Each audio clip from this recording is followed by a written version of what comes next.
Donald Trump বলে দিয়েছে, আজ থেকে স্টেট অফ হরমুজ পুরো বন্ধ, একটাও জাহাজ যাবে না আমেরিকার অনুমতি ছাড়া।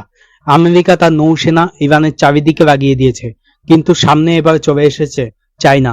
চায়নার ডিফেন্স মিনিস্টার ডং জুন সোজা ওয়ার্নিং দিয়েছে আমেরিকাকে যে আমাদের ইরানের সাথে ট্রেড আর এনার্জি এগ্রিমেন্ট রয়েছে, আর এতে কেউ যেন ইন্টারফারেন্স না করে।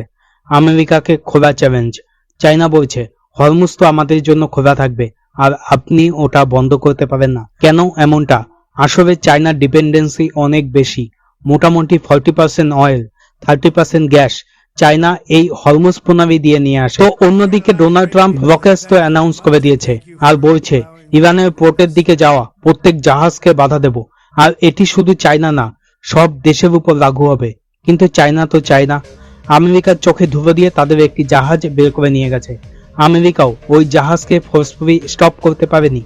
মানে একদিকে আমেরিকা দুনিয়া জুড়ে ব্লকেজের কথা বলছে, অন্যদিকে চায়নাকে বাধা দিতে পারছে না। আসলে চায়নার মতো বড় দেশ, যাদের কাছে এত বড় আর্মি রয়েছে, তাদের সাথে আমেরিকা সহজে পাঙ্গা নেবে না। তাহলে প্রশ্ন একটা তো থেকেই যাচ্ছে, এই ব্লকেজ কি শুধু ছোট দেশ মানে শ্রীলঙ্কা, বাংলাদেশ, আফ্রিকার মতো কিছু দেশের জন্য? আমেরিকা তো পারল না চায়নাকে বাধা দিতে। কমেন্টে জানান, ভারত কি চায়নার মতো হরমুজ প্রণালী দিয়ে জাহাজ বের করে আনতে পারবে আর বলতে পারবে যাকে খুশি আটকাও, আমি থামবো না?